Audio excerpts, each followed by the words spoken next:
নমস্কার আমার বন্ধুরা, আজকে আমাদের আলোচ্য বিষয় হচ্ছে বাংলার আইডিসির সিলেবাসের অন্তর্ভুক্ত স্ত্রীর পত্র। এবং আজকে স্ত্রীর পত্র থেকে যে বিষয়টি আলোচনা করব সেটি হচ্ছে মৃণাল চরিত্র। ভিডিওটি শুরু করার আগে একটা কথাই বলবো, চ্যানেলে যদি কেউ নতুন হয়ে থাকো চ্যানেলটাকে সাবস্ক্রাইব করে বেল আইকনটা ক্লিক করে দেবে এবং লেটেস্ট ভিডিওর আপডেটের জন্য। স্ত্রীর পত্র, কবিগুরু রবীন্দ্রনাথ ঠাকুর। স্ত্রীর পত্র গল্পের মৃণাল চরিত্রটি আলোচনা। রবীন্দ্রনাথ ছিলেন চিরনতুনের কাণ্ডারি। তার দীর্ঘ সাহিত্য জীবন কখনোই একই খ্যাতি প্রবাহিত হয়নি। সাহিত্যের প্রায় প্রতিটি শাখায়, অন্তত যেগুলি তার লেখনী স্পর্শে সমৃদ্ধ হয়েছিল, সেই সমস্ত শাখাগুলি নিয়ে তিনি আজীবন পরীক্ষা নিরীক্ষা করে গেছেন। বিষয় ও আঙ্গিক ভাবনায় দেখা যায় তার সাহিত্য ক্রমশ হয়ে উঠেছে আধুনিক। এই আধুনিকতার এক উজ্জ্বল দৃষ্টান্ত হলো স্ত্রীর পত্র গল্পটি। ১৩২১ বঙ্গাব্দে সবুজপত্র পত্রিকার শ্রাবণ সংখ্যায় এই গল্প যখন প্রথম প্রকাশিত হয়, তখন এই গল্পের আধুনিকতাকে রক্ষণশীল সমালোচকগণ স্বীকৃতি দিতে রাজি ছিলেন না। স্বভাবতই গল্প ক্ষেত্রে লক্ষণীয় সমালোচনা যেমন করা হয়েছিল, তেমনি এর প্যারোডিও লেখা হয়েছিল। স্ত্রীপত্র যখন প্রকাশিত হয়, রবীন্দ্রনাথ তখন তার সাহিত্যে নানাভাবে আধুনিকতা প্রতিষ্ঠায় তৎপর হয়ে উঠেছিল। সেই আধুনিকতার ধারণা তিনি লাভ করেছিলেন পাশ্চাত্যের সমাজ পর্যবেক্ষণ করে। সামগ্রিকভাবে এই সমস্ত সাহিত্য পাঠ করলে রবীন্দ্রনাথের তৎকালীন মনোভঙ্গি বুঝতে অসুবিধা হয় না। সেই আধুনিক মনোভঙ্গি কিভাবে এই গল্পে প্রতিফলিত হয়ে উঠেছে তা গল্পটি আলোচনা প্রসঙ্গে ব্যক্ত করা যেতেই পারে। স্ত্রীর পত্র গল্পের মুখ্য চরিত্র মৃণাল। পত্রের আঙ্গিকে রচিত এই গল্পটি মৃণালের আত্মপ্রতিষ্ঠা ও আত্ম উপলব্ধির প্রসঙ্গে বড় হয়ে উঠেছে। সমগ্র গল্পটি ফ্ল্যাশব্যাক পদ্ধতিতে রচিত। মৃণালের কথা এখানে লেখকের দ্বারা ব্যক্ত হয়নি।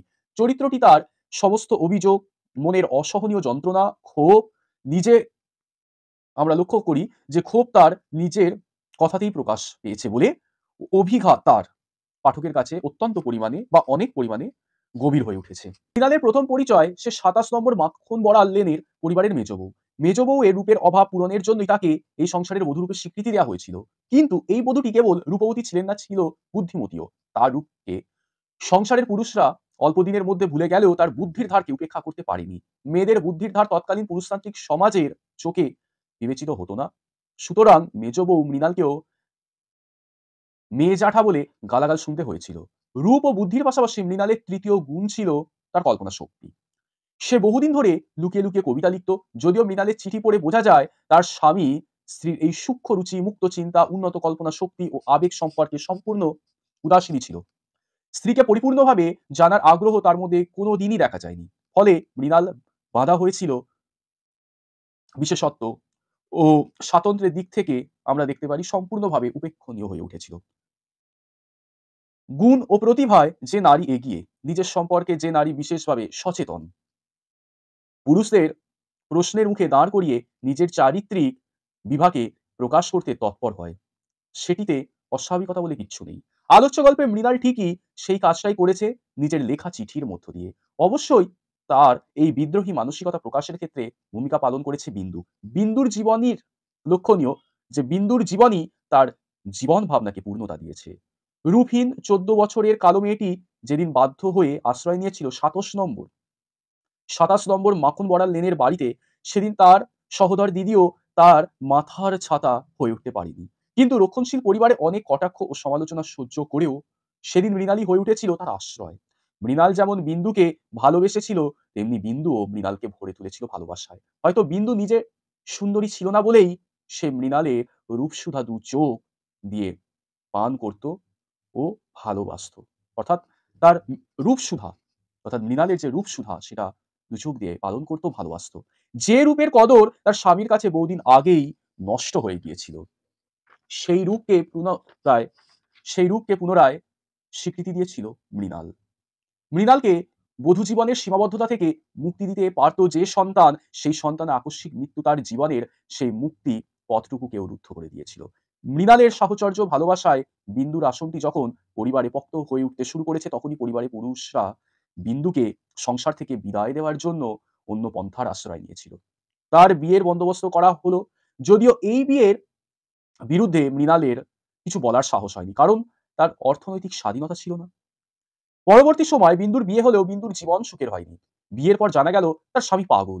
এরপর ঘটল পরম্পরায় খুড়তুতো ভাইদের কাছে আশ্রয় চেয়ে তা না মেলায় বিন্দু বাধ্য হয়েছিল তার শ্বশুর বাড়ি ফিরে যেতে। গল্পের শেষে বিন্দুকে নিয়ে মৃণাল চলে যাওয়ার পরিকল্পনা করলেও সেই পরিকল্পনাও সফল হয়নি, কারণ কাপড়ে আগুন লাগিয়ে বিন্দু স্বেচ্ছায় জীবনের থেকে বা জীবন থেকে বিদায় নিয়েছিল। তবুও বিন্দুর এই আকস্মিক মৃত্যু আলোচ্য গল্পে শুধুমাত্র ট্র্যাজিক বিষাদ নিয়ে আসেনি, একই সঙ্গে মৃণালের আত্মস্বাতন্ত্র্যের উপলব্ধি ও মুক্তির আকাঙ্ক্ষাকেও জোরালো করে তুলেছে। তাই তো স্বামীর উদ্দেশ্যে লেখা পত্রে মৃণাল বলতে পেরেছিল, বিন্দু মেয়ে হলেও ভগবান ওকে ত্যাগ করেননি। ওর ওপরে পুরুষতান্ত্রিক সমাজের যতই জোরই থাক, সে জোরেরও শেষ আছে। পুরুষতান্ত্রিক সমাজ যে নিজের ইচ্ছা মতো আপন দিক থেকে বিন্দুর জীবনটাকেও চিরকাল পায়ের তলায় চেপে রেখে দেবে। পুরুষদের পা তত লম্বা নয়, মৃত্যু তার চেয়ে বড়। আর সেই মৃত্যুর মধ্যে দিয়েই বিন্দু এই গল্পে হয়ে উঠেছে মহান। সেখানে বিন্দুর পরিচয় কেবল সে বাঙালি ঘরের মেয়ে কিংবা খুড়তুতো ভাইয়ের বোন অথবা পাগল স্বামীর প্রবঞ্চিত স্ত্রী নয়, সেখানে সে অনন্ত। বিন্দুর মুক্তি যেন এই গল্পে মৃণালের মুক্তির বোধকে বহুলাংশে ত্বরান্বিত করেছে। সে তার নিজের মৃত্যুর মধ্যে দিয়েও যেন মৃণালকে মুক্তির বোধে উদ্বুদ্ধ করে গেছে। গল্পের শেষে পুরুষতান্ত্রিক সমাজের বিরুদ্ধে ধিক্কার জানিয়ে পুনরায় মৃণাল সংসারে ফিরে না যাওয়ায় আকাঙ্ক্ষাই অর্থাৎ ফিরে না যাওয়ার যে আকাঙ্ক্ষা সেটা ব্যক্ত হয়েছে। চিরকালের জন্য বেরিয়ে এসেছে সংসারের সেই জাল থেকে। এই গল্প যখন শেষ হয় তখন আর মৃণাল ২৭ নম্বর মাখন বড়াল লেনের মেজ বউ নয়। সে তার ব্যক্তি পরিচয় ঋদ্ধ স্বতন্ত্র এক নারী। তার পরিচয় সে শুধু মৃণাল। আলোচ্য গল্পে বিন্দু তার নিজের মৃত্যু দিয়ে মৃণালের আবরণখানি আগাগোড়াই অর্থাৎ বলতে গেলে মৃণালের অবশ্য আবরণখানি আগাগোড়া ছিল, তাও বিন্দুর মতো আমরা দেখতে পারি যে মৃণাল মরে বাঁচতে চায়নি। দান ছেড়ে দান ছেড়ে হেরে যাওয়া নয়, লেগে থাকাই তো জীবন আমরা জানি। এই লেগে থাকাটাই পুরুষতান্ত্রিক সমাজের বিরুদ্ধে মৃণালের প্রতিবাদ। সেই প্রতিবাদের ভাষাকে রপ্ত করেই স্ত্রীর পত্র গল্পে মৃণাল নিজের মুক্তিকে সমাজে প্রতিষ্ঠা করে গেছে এবং সেই সূত্রে সে হয়ে উঠেছে প্রতিবাদী এক নারী। খুব সংক্ষিপ্তভাবে বিষয়টা আলোচনা করে দিলাম যাতে তোমাদের কোনো অসুবিধা না হয় পরীক্ষায়।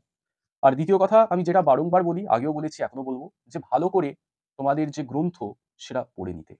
তাহলে বিষয়টা আর তোমাদের কাছে অস্পষ্ট থাকবে না। তো কোন বিষয়টি ভালো লেগেছে জানাতে ভুলবে না। দেখা হচ্ছে নতুন ভিডিওতে। ধন্যবাদ।